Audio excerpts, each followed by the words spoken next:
Hello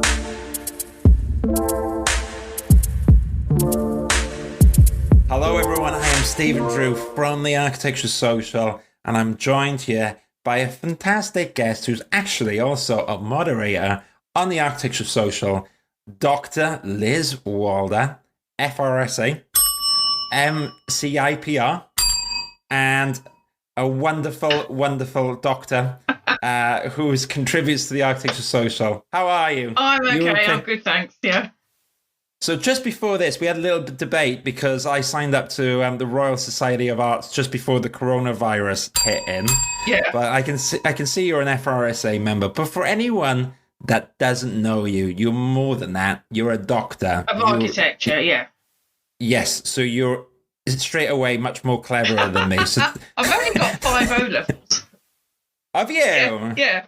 Well, that's a turnaround, isn't it? I'm a late developer. It's called a late developer. You can tell your your teacher at the start. You can be, look at me now. Like, wow, Liz, you've done really well. You're like, that's Dr. Liz to you. I'll have you know.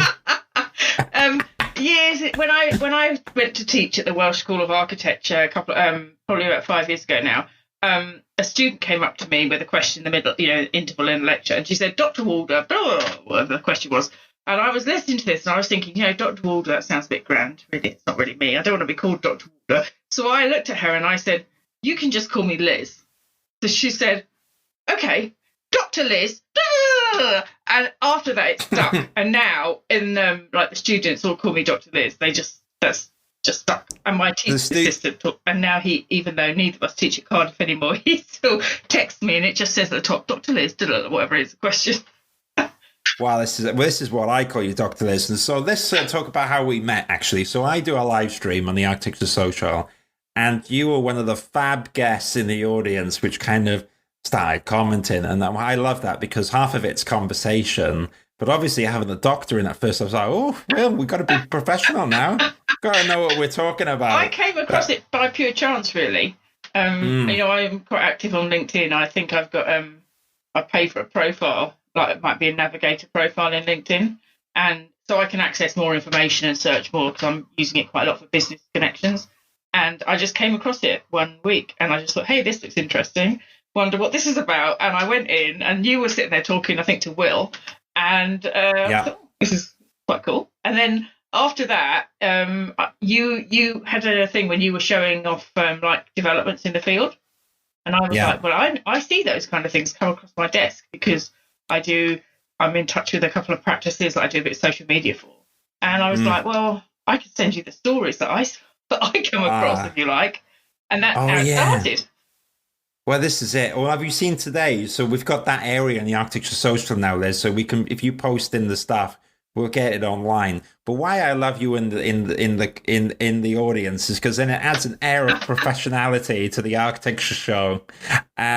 But so apart from tuning in, then let's talk a little bit about what you currently do as well. So you mentioned briefly you taught before. Do you want to fill us in on what you're up to right now? And so I run a practice part-time called Architecture Matters, and I registered the name and I got the domain name and everything. And I'm trying to build the website. I haven't really time to write it. Anyway, that's enough. I'm flat out with work in that practice, and I work with a collaborator as well. So do projects with someone else. I teach part-time at Trinity St David, which is in Swansea. Brilliant. And I've just signed up to run a new initiative for the Jordan Legacy, which is about design out suicide. So the emphasis through that is to change the building regs to be more aware of suicide prevention in structures. So I just read Part M last night. What is Part M? What happened? What happened in A to N? The rest of it is I don't know them all, but there's one on fire, one on ventilation. Some of them are key, like fire after Grenfell was reviewed and updated, and they're usually updated on a 5-year cycle, and there is a devolved responsibility. So that means that there's a fire regulation under the building regs for England, Scotland, Northern Ireland, and Wales. So if you want to change it, you've got to do it 4 times. Right. I've got something here for you, and you can debunk this or not, but I hear that there was a building in New York or something, and the way it was designed whether it was accidental or not. But basically, everyone started like jumping out and trying to commit suicide, and it was partly because of how awful the building was designed inadvertently, and it was one of the precedents I heard about. So I'll try to find out if that's real or not, Dr. Liz. I don't know, but there is a Heatherwick building, Thomas Heatherwick building, that some people have. I think it's called the Skull or Skeleton or something like that. I just saw it flash across the wires earlier today, and they've stopped construction, or they've stopped something to do with it because people are jumping out of it. Really? Yeah, I can't remember where it is. Sorry, I get so much. I love this. I love this in the podcast. You're like doing it live. You're looking at things now. This is you've now officially making this an informative learning experience. This is probably the first episode. I'm sorry, I can't remember the I can't remember the details of it. I saw it earlier when I was looking for something else, and I didn't make a note of it because I didn't know I was going to be asked the question. Don't worry. No, we're freestyling. And look, this is about relaxing. We need to relax. There's too much stresses. Put the keyboard aside. I just want everyone to know the fab Dr. Liz.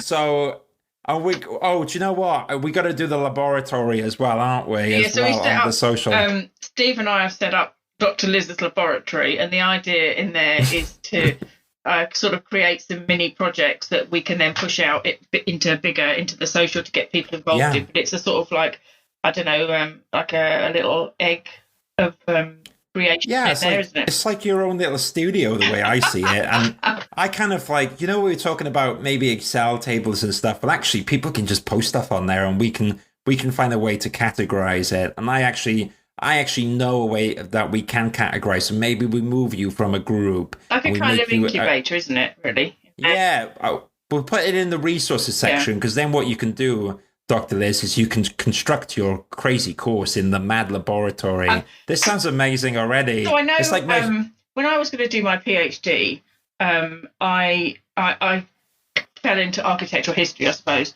and I came up with a subject, and I was asked to consult with a database that was held in Leeds by somebody who's in art history, and the idea is that when you do a PhD, it has to be original thought. So if you consult this database and your subject is already there, then you have to change your subject or do it from a different point of view.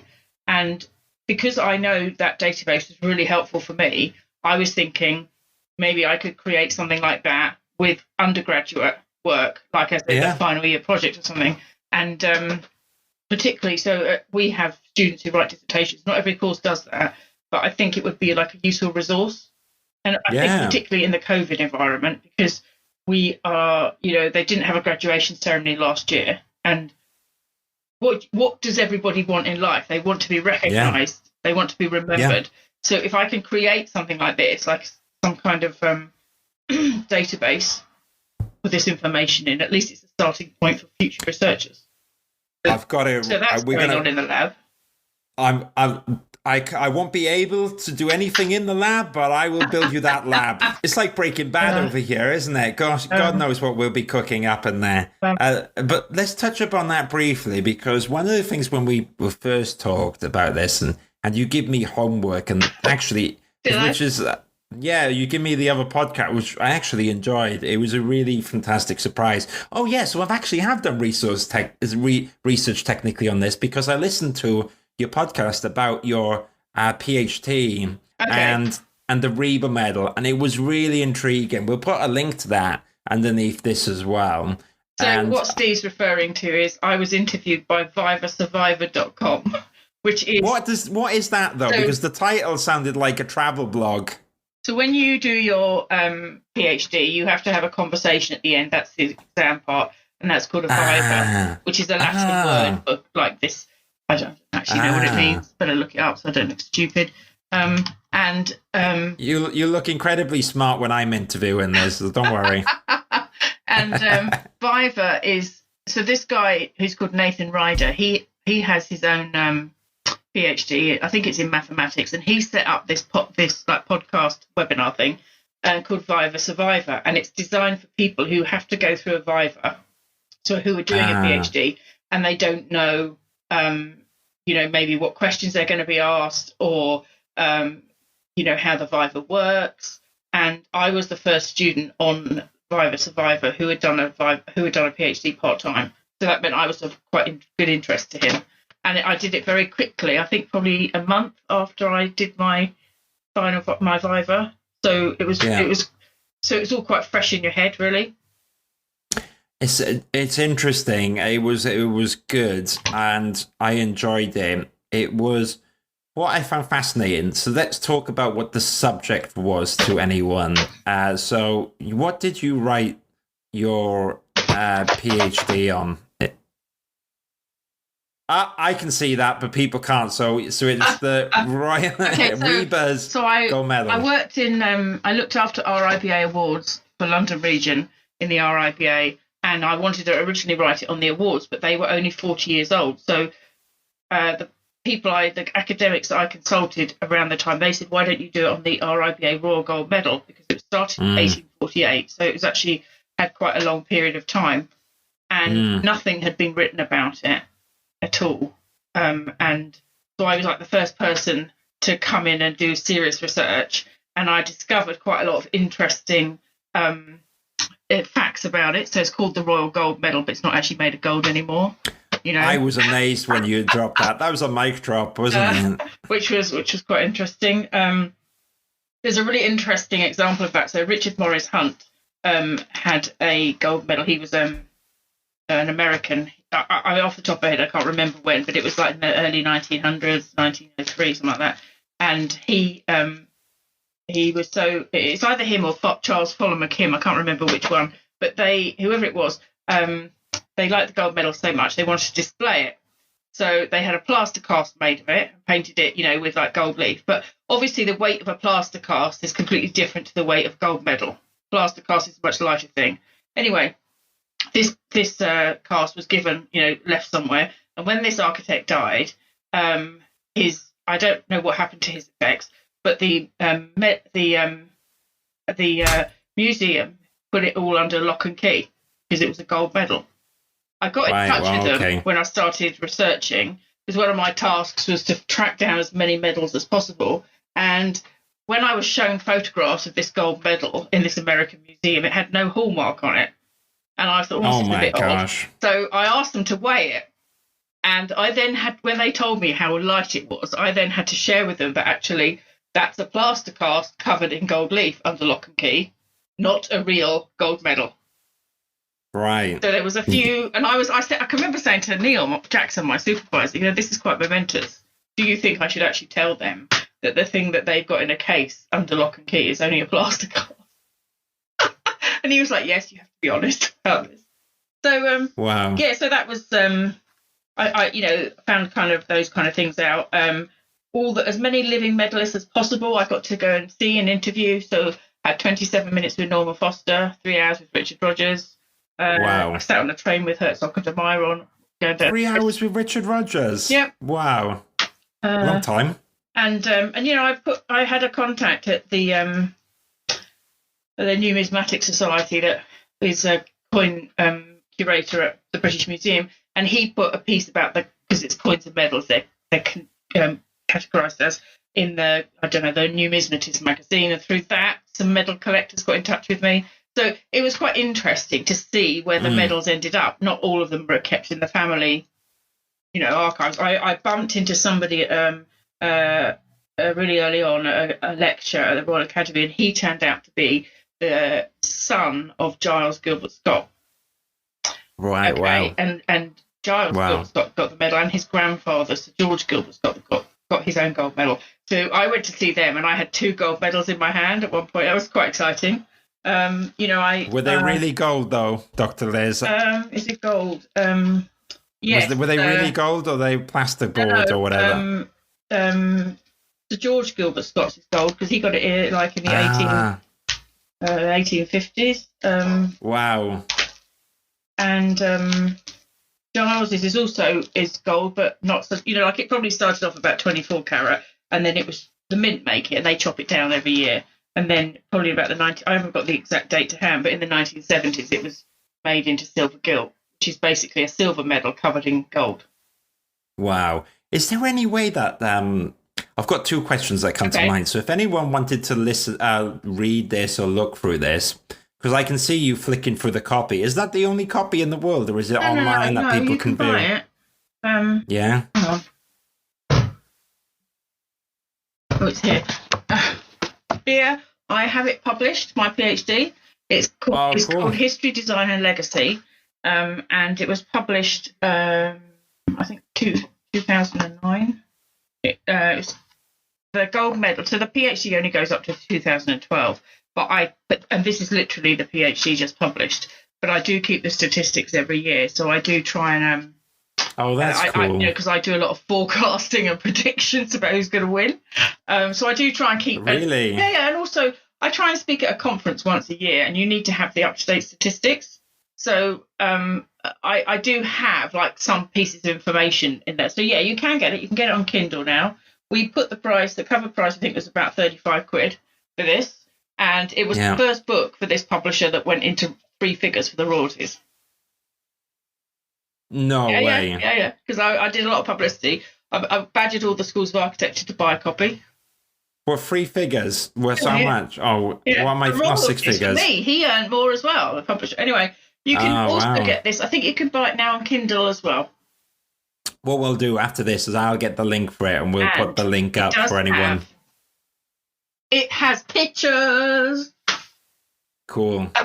I'll put the link, Dr. Liz, at the end of this. That's amazing. If you don't want to buy that because you think it's too expensive, I went to a conference in 2018 and I did a paper about why is it so difficult for women to win the architectural prizes, which started a chain of events like nominating women, and that's why Grafton Architects, won gold for Pritzker and the gold medal last year, and also Zaha Hadid and O'Donnell and Toomey and various people. And that also got published, the conference paper. So this is a much shorter thing. This is called Going for Gold, looking at the gender imbalance recipients of major architectural awards and prizes. This is also available online.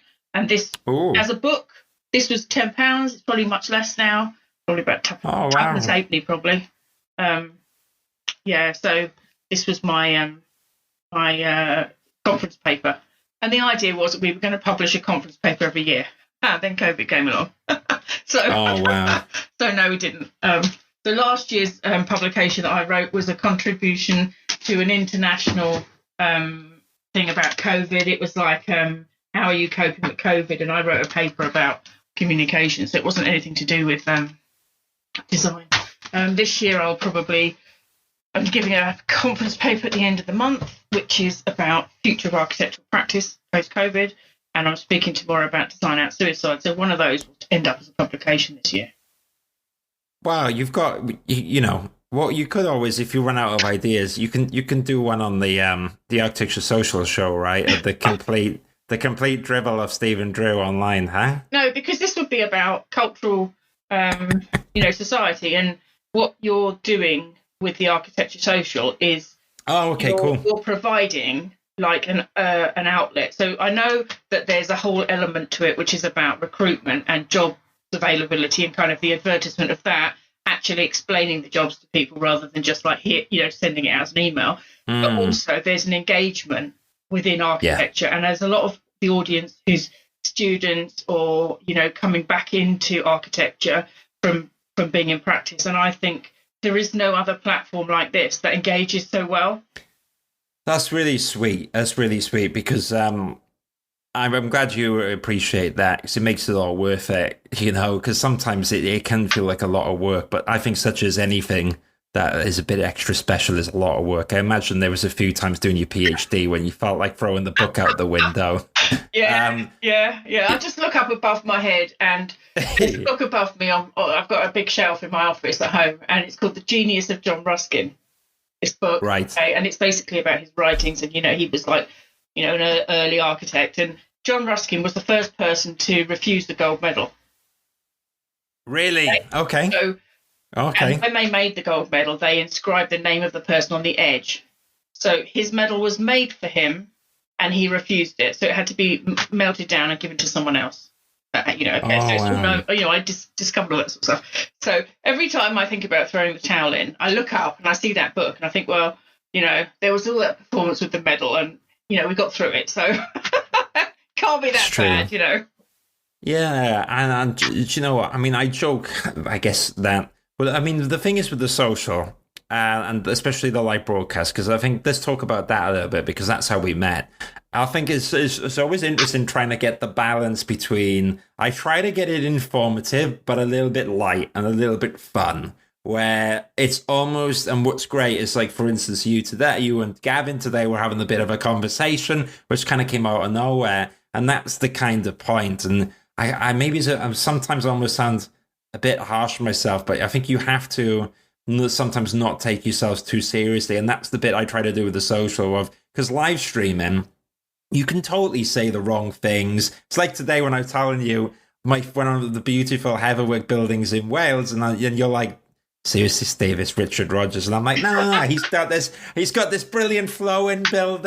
And you're like, yeah, it's a Richard Rogers. And I come off and I'm like, oh yeah, it's a Richard Rogers building. But you know what? You just sometimes got to you got to take it on the chin. And and you know what? The reception has been really good, actually. And that's what I love. And hopefully the tone I go for is if it can provide a bit of light relief for everyone who's on a lunch break or whatever, then brilliant. And I think it opens people's eyes up to, other people working in the field. So today you did a comparison between a building from Thomas Heatherwick and a building by Rem Koolhaas. And there will be people in the room who might have read about Rem Koolhaas in a magazine, but might never have seen a building being discussed in that way. And there might be somebody, in that audience who's maybe a Part 2 student who wants to work on a skyscraper. Or, sorry, that's what we were referencing about with the Rem Koolhaas building. Yes. And you never know what kind of seeds are planted. Yeah, and the other bit I like as well is that you can go into it as much or as little or as deep as you want. So with the social, I'd almost say that's why I kind of like the last week and this week, and it seems to be going down a tree. Is that we got the Badass Building Award, and it's compared to the gold medal. Actually, it's quite ironic we're having this chat because you wrote the book on the Reba Gold Medal, and I'm just saying who gets the Badass Building Award. And I quite liked your message after. Yeah, I would tell you what, I would be honored, Dr. Liz, if you want to design the Architecture Social Badass Building Award of the week. Well, like a graphic or something, you mean? Yeah, do you know what I mean? A bit of light fun, and hey, after Prince Charles referenced the carbuncle, do you remember that 1984? Yeah. So I don't expect you were born, but, because you're so young. 87 I was born. Okay. So in 1984, Prince Charles made this comment about the carbuncle on the face of a much-loved friend.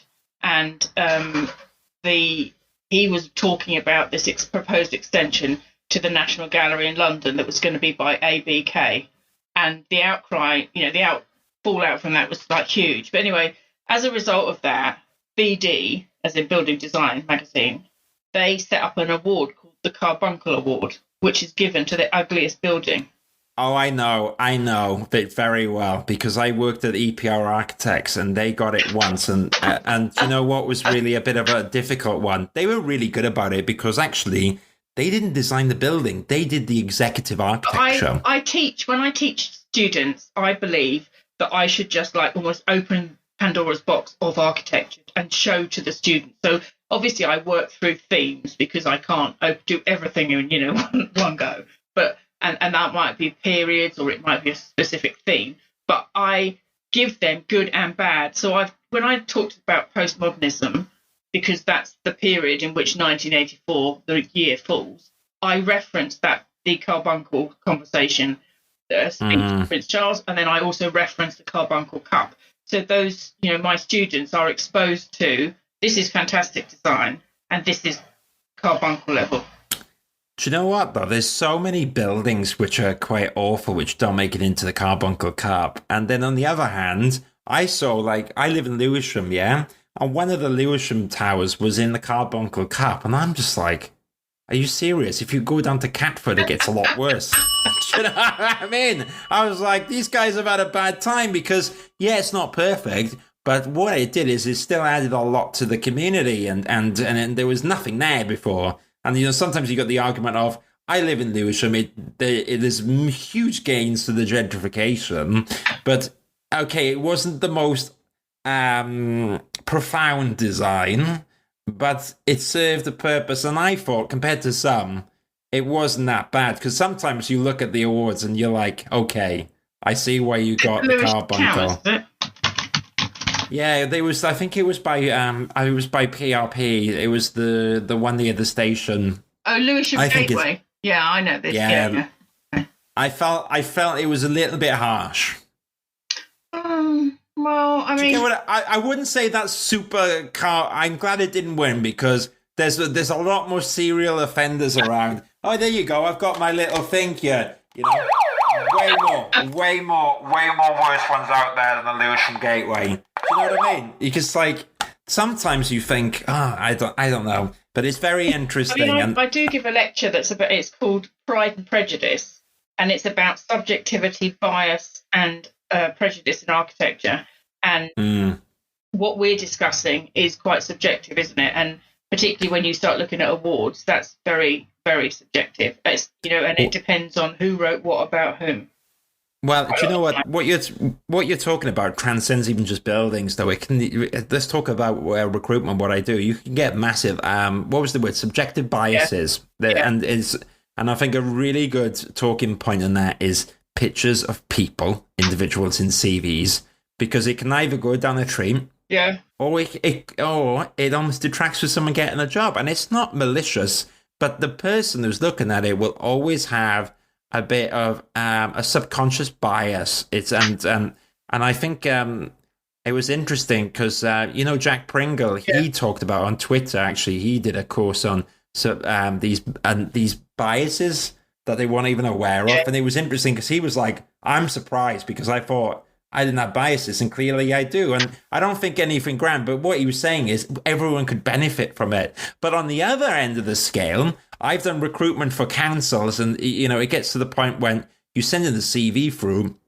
and especially in the council, and the standard procedure is removing references to he, she throughout the CV, and I think that's a little bit far. Because I always feel like it's the best person for the job. It's a shame you get biases, but the work represents itself. But it's definitely a minefield because sometimes it's like, how far do you go with that? Because when you reference, it was funny because I submitted one CV, and when I had to take out the references for he, she, I felt like it looked like one of them crossword puzzles in the newspaper with big gaps everywhere because you couldn't say anything. And actually, what was then upsetting about that is that the CV, it detracted from the CV because the person's constantly seeing the gaps, and therefore that person was actually at a disadvantage against having their gender in there.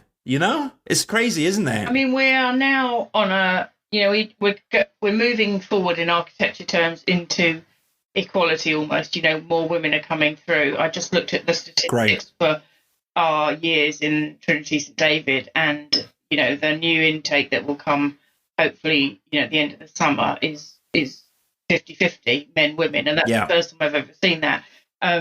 So all the work that I've been doing on gender is worked out basically. Black Lives Matter is the next thing, so there's quite a lot of black architect groups on Twitter who are quite active.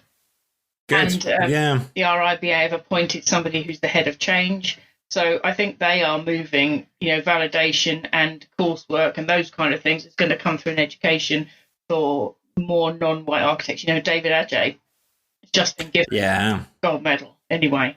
And that's great. And I know, there's some female black architects. I'm based in Cardiff here who are working. And then the next one after that will probably be, looking at mental health and that area. So there are these changes afoot, and things are happening and changing slowly. Like you just referenced about the he, she pronoun. I think that the he, she, they pronoun, that will come in as well, possibly in the next phase after non-white architecture. Yeah, do you know what? It's I think that architecture has come a long way, especially in the time that I was in the industry. Actually, EPR architects where I work, they were pretty good anyways. They were really good at it. But what I would say, having worked in recruitment now for 7 years, is that there's a massive push and impetus and importance with equality. diversity and actually culture and practices. Because I do think that architectural practices will a slow adapter in certain ways. You know, there are examples of good employers, but then you can also get like sucked into long hours. You can get sucked into these certain cultures. And I think what's been interesting over time, and I saw a fantastic chat by almost like another head of change role at Stride Treglown, and they talked about it, that actually making people work less hours, keeping the staff engaged. What was interesting is then suddenly, if by looking after the welfare of the staff, there were less sick days, there were less people leaving, and then you don't have to pay so much pesky recruiters like me all the time to find someone else. It gets expensive trying to find someone. You know what I mean? Is there a movement afoot? I think it's in Norway to have a 4-day week when you work longer hours because people are valuing their free time more.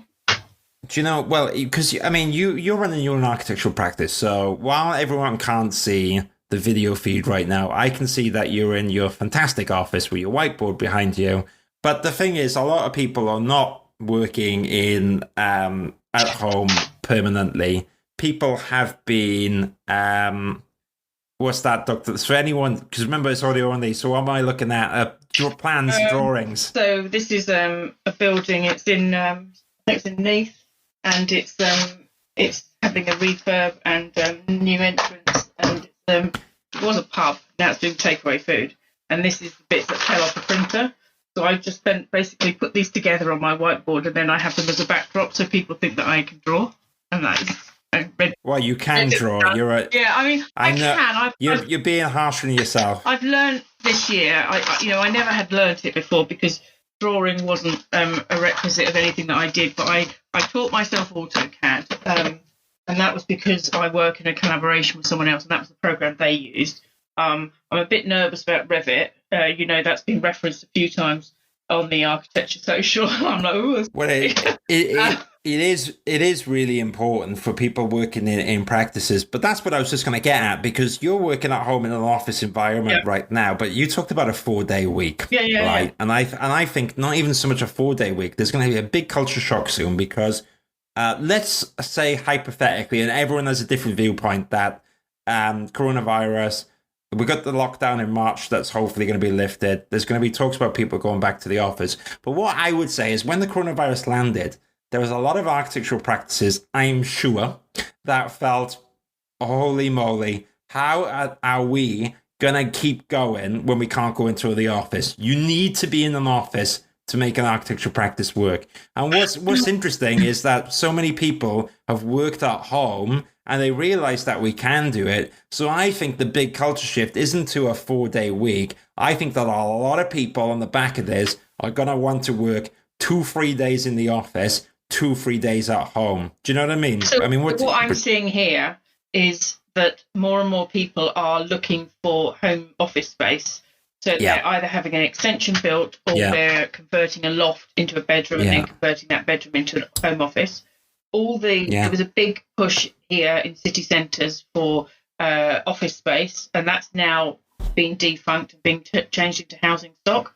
But that's a big problem to change an office building because obviously you don't have the right services and everything has to be sorted out. And I mean, I was on a webinar actually with the engineers, structural engineers a couple of weeks ago, and there was a speaker there who was talking about he had to go back into the office to collect something, and his team of 24 were all happily working at home. And he went into the office, and he was confronted by rows and rows of like desks with the big screens and everything. And he looked at this, and he was like, "Did I used to work here?" And for him, he said it was just a sort of moment where all of this team is now happily working at home, and he's got this office that's sort of sitting there doing nothing. And you do read a lot of offices here, not architectural practices, but just office stock in general. Yeah, they are all the people are working from home, or when they go in, they're such a reduced staff because of the coronavirus. So less people are going in at one time, and they've got empty rooms, and they're turning those rooms into serviced meeting spaces. Well, this is it. I think you've hit the nail on the head. I think the offices of the future, and this is my prediction, could be right, could be wrong. I reckon what we'll see is exactly what you said, of the floor plan will be halved or whatever. And you'll have, let's say hypothetically, me and you have an office of 100 desks. I reckon the office of the future will be 30 to 40 desks and 4 to 5 meeting rooms, or 5 to 6 meeting rooms. And they will be... So you wave and you go in, you don't touch anything. Fabrics will be antibacterial, self-cleaning bathrooms. That's the bit I'm looking forward to the most, actually, self-cleaning bathrooms. I'm doing this paper at the end of the month, which is about the future of architectural practice post-COVID. And a lot of the things that I've just sort of said are in that because I've already done the research for that. Yes, that's the AIA, American Institute of Architects. You send me a link to that and we'll put that in this as well. But I reckon you're right. And the other interesting bit you mentioned, which is true, and it would be my psychology as well, because the idea of, let's say now I was looking for a flat. I mean, I live in a 2-bedroom flat in London at the moment, but say now, it all went well. I win the lottery, or the architecture social gets sponsored by Autodesk, or something like that. Let's say now something like wonderful happens and I get a windfall and I'm like, oh, I'm going to be looking for a house or anything. Before, it's like, as you said, it would just be bedrooms and all this stuff, but now it would be like, where's the office? Yeah, where's that going to be? I mean, it's important. I don't work on new build, but I think that 3-bedroom houses in new build will become replaced with 2-bedroom and a home office, dedicated home office. I speak to so many people and they won't turn their camera on because they're sitting at the edge of the kitchen table and their husband's in the third bedroom. I've got it down now. So what you're seeing me now is, this used to be my gaming PC, because I'm a bit of a geek, as you learned today with my World of Warcraft in the live stream, right? Yeah. So I'm lucky because of the power of gaming PCs is so good for streaming and all this stuff, and especially as an architect, you can run Autodesk and Revit, and Autodesk you run AutoCAD and Revit. Yeah. But the other one I've got is my laptop in my guest bedroom. I say guest bedroom loosely because until the coronavirus is over, no one's going to be there. Yeah, so it's a bedroom, but I quite like it psychologically, because what I find is I've got less impetus to work. I have to really force myself if I'm going to be working on my gaming PC because it's in my bedroom. But what I quite like in the morning is going to the other room, Dr. Liz, which is the guest bedroom, because I psychologically, it's the room of torture. I mean, work. But, and don't you find it's a bit like going into your desk in the office that you used to work in. You actually have a physical space to go to, and if you have it set up like, in the right places where things are in the right, when I was in an office environment, I worked with 2 screens. But prior to that, I only had a laptop at home. And now that I'm working more at home, I've set up, I repainted my office in the last lockdown because I wasn't here when it happened. I got a second screen in. I sorted out all my audio equipment. I became aware very quickly that I was going to work from home more. So I made it be possible to work from home.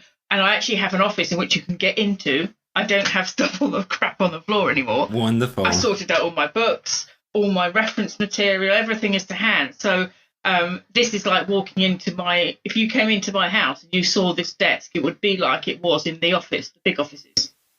Exactly the same layout. It's interesting. So, because I've worked in an architectural practice, and in terms of what I do outside, outside of work, I focus on the architectural social and my social life, which is the same at the moment. It feels like the same. Yeah. But then in the day, I was at McDonald Company, I lead an architecture team, and that shrunk a little bit because of COVID. There is just less architectural jobs out there. What's interesting is there's more in January, but I manage 2 people at the moment. Will, who the fantastic Will, and is a really experienced consultant called Stephen Glanson. And what's interesting is with recruitment, a lot of it is all communication based anyway. So what I found is that you can just do the job at home. And what's going to be really interesting is that whole thing of what we're talking about of returning to work. And What I will say quickly, because I don't want to, I'll keep the focus. I'm more interested in your office. I'm more interested in architecture. I'm more interested in your dog, and we're going to jump onto that next. But before that, what I would say is, I used to spend hours, Dr. Liz, in the morning getting ready, an hour to get into work, dolling up myself in the mirror, putting on all my size 34 jeans, and now I need to diet for a few months to get back in them. But it would take an hour to get there. And so me and Will, we would always work hard. And, I basically clock off at 6. I'd normally stay till like 6:30, 7 sometimes, then getting home at 8. My whole day's gone. Right. Yeah. And what's really interesting now is that I basically work 9 to 6. Sometimes I work till 7 or whatever. But I'm cutting out that 2-hour commute. And I still think there's a place for the office. And leading a team, you do need to go in and you do need to see people face by face. But my question is, 5 days a week, do you really need to be in the office that much? I've been self-employed, and now Architecture Matters is my own business. So you put in the hours that you need. I was on site on Monday, went to see a potential new client, and then I've done teaching Tuesday, Wednesday, and then tomorrow a bit of teaching and a bit of external lecturing, a couple of networks tomorrow, and then I'm back on site on Friday and with my collaborators. So my day, my week changes according to the workload. And I think you have to be more flexible in this situation. I've been living in Wales for 12 or 13 years this year. I originally come from South London, and when I worked at the RIBA in London, Central London. So you're the reverse of me, because I'm Welsh and I live in South London. Yes, I'm from London, living in Wales. Yeah. I lived in South London, and I used to commute into the RIBA, and that was an hour and a half on a good day. Yeah. And then again, so that's a 3-hour journey, isn't it? Back to back, round trip, when you're to add on to the workload. The work day of work, which is 6-7 hour day. So and living here, the part of the reason that I moved here was because I was promoted by the RIBA to run the RSCW, which is the Royal Society of Architects in Wales, and that is part of the RIBA, but that's what it's called in Wales. And the office was 20-minute walk from where I bought a house. So part of the nice life, part of the reason I moved here was the job, but also because it meant I could get on the housing ladder. Yeah, well, this is a big thing, because the flat that I bought in London, I still only own a third of it because it's on the shared ownership scheme, but it was a massive leg up because at the time, you'll appreciate this, I was a part one, right, and I cobbled together enough money, God knows how, for the deposit. I think it was like 15 grand. My parents helped me a lot. They helped me with the furniture and everything because I was skint. But basically, I cobbled together enough money to buy a flat, a mortgage of the flat. And at the time, the flat was worth 230,000. I could only afford a third, so my mortgage was for 70 grand, right? Now it's worth like nearly 500,000 because London's just gone through the roof. Yeah. And so I own a third of that, which is great. But to buy the other 2/3, it's just I don't even want to go for it. A couple of years ago, and I can remember I was the only speaker from outside of London. And I can remember being asked by somebody, like one of the other speakers, when we sat down for Q&A about, where did I live? How much did it cost to live there? And I was like, well, I lived in a 3-bedroom mid-terrace property. And when I bought it, it was on the market for 139. Wow. And obviously I got it less than that because I negotiated. But, and this person, I can remember them looking at me like, jaw drop. And I was like, well, that's just how it is. The price is outside of London.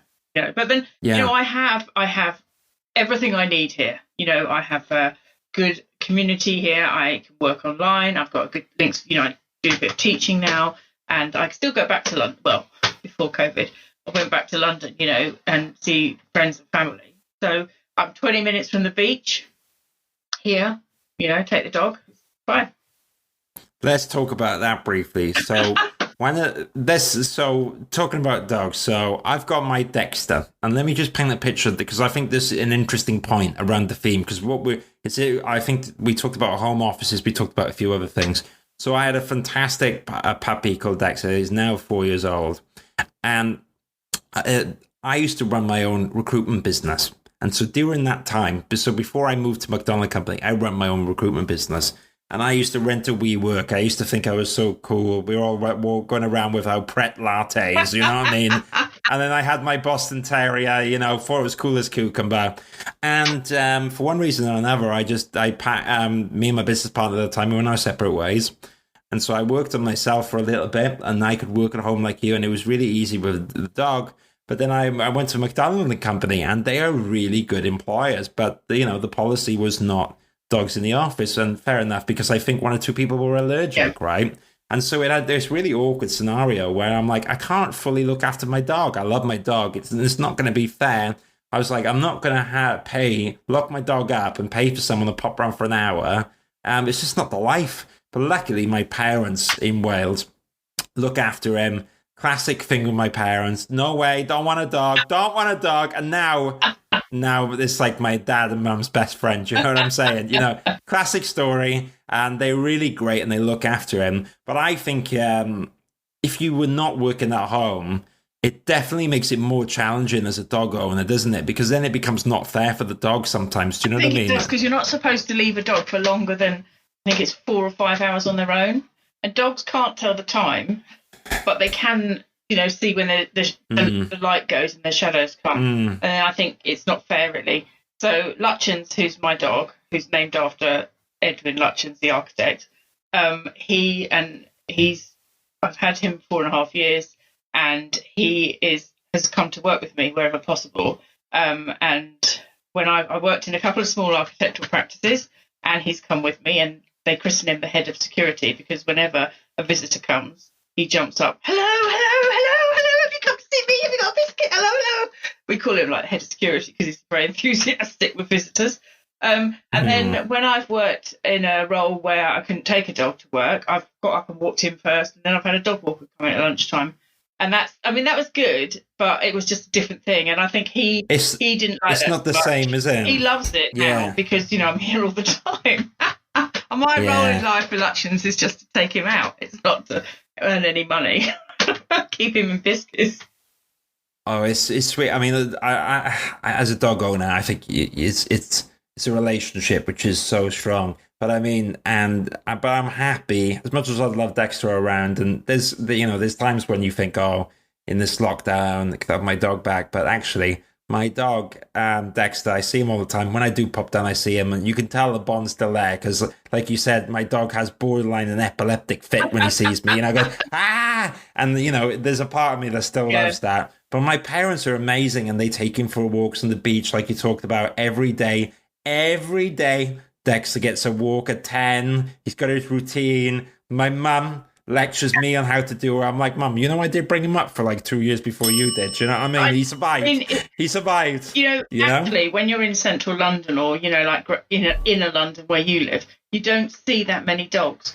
You see quite a lot of cats. And I think it might be because there are parks, but they're perhaps not so widely accessible for dogs. And, like if you were in, say, Hyde Park, there's quite a lot of tourists in Hyde Park. Would you feel comfortable letting your dog off the lead there? Perhaps not. Yeah, it's a good question because I had a park near me, and also the other thing is you couldn't necessarily go to the park all the time, and then you're kind of just taking your dog for a walk around the road, which isn't as good. So has standards about where he goes to the toilet. He won't go to the toilet on a hard surface, so I have to go to the park. Really? We got a park. We got a park like half a mile away. So, and when I go out. If I take him as much as possible to see people, visits, when I was in a previous architectural practice, he had a site coat made for him, and he used to come on site visits with me. Oh, that's so sweet. I need to see a picture of that. We need to get... Oh, do you know what we should do? Because we did that interesting thread on the social web where everyone posted their desks, including yourself.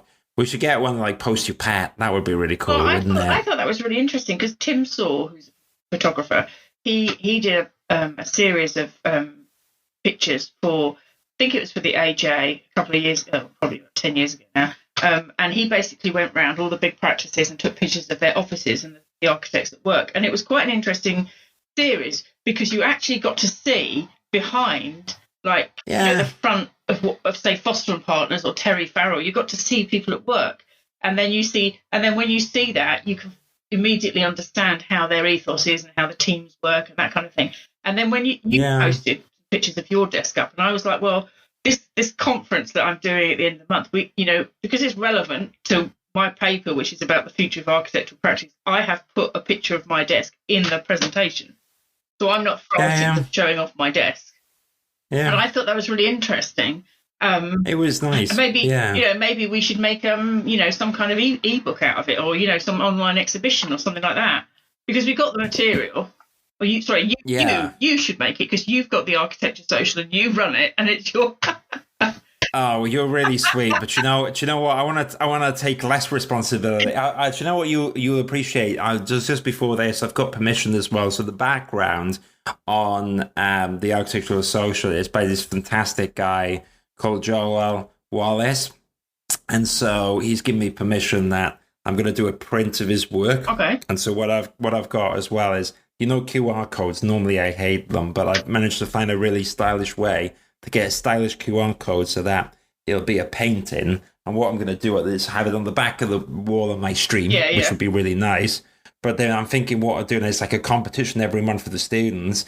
They get their work on it, and then it links to their architectural social where people can see their whole portfolio. And as well as that, then I'd like to, if I can work it out, to give them a percentage of the profits so that they're rewarded for their work, because I think it would be a bit of fun, and it's not been done before.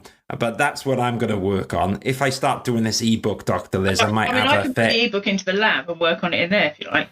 Oh yeah, there you go. Oh, do you know what you can? Do you know what? It's mad. You can. I have to let you. I use a graphics program for a lot of clients, and when I'm putting together work, because I want to present it professionally, and so I would be putting together something like that. Like, I don't know, in a program and making it look professional. Well, I think it sounds great. The architecture social. I like to use the analogy of the Fun Palace, and the precarious exact bit about the Fun Palace is that it never got built because it was too ambitious. But I kind of like the idea of. I loved that was one of the projects that I really took to heart studying architecture, because by Cedric Price, isn't it? Who was amazing. Okay. I think it's genius. But the Fun Palace was this idea of basically. It was this concept which they did for this theatre production, but it was a framework which would adjust based on the participants and what they do. And so I guess what I'm trying to say with the architecture social is, when I set it up, it was originally in this core idea to help students, right? But then organically over time... I'm not a student anymore. Yeah, but I think what I love is that, well, we're always learning as people, right? And what I quite like is that it's not just for students, it's for everyone in architecture, and it's for anyone that wants to talk about anything. Because I sent out some invites, and the first invite who joined was Alan Jones, who's currently the president of the RIPA. Yeah, I know. That scared me a lot when he joined. When he joined, it scared me. I felt like a kid. That's my fault. I felt like someone coming around for a hot date or whatever, and my room was messy. I was like, make it look tidy. Alan's coming. Well, I said to him, you need to get in this. You need to join this because it's fun, and this is what's the future. This is what's happening in architecture. And if you want to be like, at the forefront of like the new wave, or looking at new projects, or even looking for staff, this is where you need to be. And he was like, okay, that's sweet. So I think that's why he came in. Oh, it's so sweet. I mean, I quite like that. And the other bit that I'm quite proud of is that employers and companies can talk directly to students and vice versa. And I quite like that relationship of, showcasing work and also practices talking about what they're looking for, and kind of having that dialogue, I think is really good. What I was going to say now, Dr. Liz, is, and sorry, are you right? I keep calling you Dr. Liz. Dr. Liz. I was going to just, before you say this, talking about the Fun Palace, my undergraduate and postgraduate dissertations are about palaces, but medieval ones. No. So, yeah. So. Well, the Fun Palace is it didn't get built, so don't worry. It's not. I'm sure you'll enjoy it. What I was going to say was, maybe we can pick up another podcast about a particular topic. Yeah. We talked about books on shelf. We'll do that. I think this has been a really nice intro chat, and we're kind of like going around the hour mark, which is a really nice time. Okay. what I would say is I ask all the questions, but it seems a bit unfair for that. Was there any questions that you'd Will and like to ask I have a me? session with you, and we'll interview you. Oh no, Will works for me. It's gonna just totally, yeah, okay, I'm up for it. You know, we can't hide anything. I just like, I'm in for trouble there. The only question I'd just say to you, which was actually raised today in the lunchtime social, was about not being so London centric. Yeah, good point. It's hard because I'm in London. And yeah, I know that, and don't forget, I worked for the RIBA in London, and I've also worked for the RIBA outside of London. And when you're outside, it's easier to understand this London centric thing, and when you're in London, you can't see it. So I completely understand. It would be great to have some things other than in London. That's all. What about my Shanghai building? That was cool, though, right? I mean, today I think, and also the roundabout. Oh, that was that was a little bit tongue in cheek because I know we have a giggle. But what I was going to say, you're right. Do you know what though? It raised an interesting point because one of the challenges is with the social is that I like that people can do as little or as much as they want. Right? If someone's passionate about doing a book club, great, I'll get behind it. But I can't do that because I've never orchestrated a book club. And my passions lie in making the framework. And I think the thing is with that, it's like I spoke to Rachel who joined the book club, and Rachel's fantastic because she's American, right? So she literally comes in, and we're all Brits, and you're totally right. And one of the things I learned in the book club straight away, and which is fun, is I was like, everyone, we've got to be fair to Rachel. We can't bang on about part 1 and part 2 because it's like it's not even London centric. Then it's like Reba centric or British centric. And architecture's global, isn't it? So you're completely right. But I think what would be helpful with that is like yourself. You're a humble reminder of my green grasses, roots of home, right? But I think where it will come from, hopefully, is more and more people in the social from everywhere bringing their culture. And that's like in the criteria when you sign up. I say, where are you from? Partly because I'm interested. And I'm up for anyone can join the social. The questions at the start, which kind of dictate if you come in or not, is more there to get a little bit of a glimpse of an understanding. So if someone, when they signs up, reels off a paragraph about the tile membranes that they're selling and how they can't wait to tell architects about PVC, you ain't getting in. But I don't care if you're on the Mars or you're in London or wherever. I don't care if you're in the Bartlett. I don't care if you're in any university. You're totally welcome. I know when I came to Wales 12, 13 years ago, I was told there wasn't any decent architecture here. And actually, looking at what we brought through for RIBA awards and the shortlisted schemes, I know that's not true anymore. So there are good projects. I mean, certainly here, I don't see all the other regions. But and one of the things I keep the statistics of the gold medal winners, but I also keep all the statistics of RIBA award entries, just for reference, really. And so if you said to me, let's look at what was a hit 25 years ago and see how well it's performed, say, in one of your building comparisons with Will, I can easily find you 2 things that are not in London. I would love it. Well, you're doing a fantastic job of helping us, and that's a nice, humble reminder. And go, Steve, get out of your blamming London box. I've got to run the job too, haven't I? So I like you, I'm trying to juggle a load of plates. You do enough. I just quite like it when, like today, we were talking about this briefly on the live stream. I'm like, I love that fantastic Everwick project in Wales, the one. And you're like, no, it's Richard Rogers. And I'm like, pretty sure it's Everwick. No, actually. And that's what you said on the thing. It came up. No. But yeah, do you know what was really interesting though is because I can pull him up, but what was the thing about the broadcast is you get it like 20 seconds after I say it because of the way it works, and therefore it can be discombobulating for me because I'm live. Do you know what I mean? So sometimes I get the wrong end of the stick, but I think it's all good fun. Dr. Liz, you're absolutely fantastic. I really am super thrilled that you're part of the social, and like you said, our day jobs are first and all this stuff. But if we keep in the spirits of good fun, and you can give me a kick up the ass. More people come in and who are interested in different things, then it will grow, won't it? Yeah, exactly. Because it's not, no one's got obligations, but bring what you're passionate about. And I think that's part of the key. Dungeons an Architects and Dragons to start, because I haven't played wargaming in years. But I'm quite excited by that. Yeah, that's true. We do have a Dungeons and Dragons, and people can join in. And I'm tempted to be. I fancy a warlock. Do I have to invest in a 16-sided dice? No, the chap who's doing it, named Ben, he's made it all easy for us. It's going to be on Zoom, and we literally rock up. And I'm going to try and be as little as annoying as possible with saying stuff like, "Am I allowed to say this or that?" I'm going to try and role play, but then also not to derail it too much. Do you know what I'm saying? Are you going to know who everybody is when you've got a character, or are you know, we got to work out who everybody is? I don't know. I think what he's going to do is we set the characters, we submit it, and then we'll have profiles and stuff. So then I'm going to have a backstory of, like, you know, a Stride. Well, I can't say Strider because that's from Lord of the Rings, but, you know, it'll be something like Grimson's past. Do you know what I mean? Tormented soul. I'm kind of looking forward to it because it's like a new group of community, which is what the Architecture Social is to new people like you. That I would never have met you unless I had fallen into this hole of the architect, fallen upon you.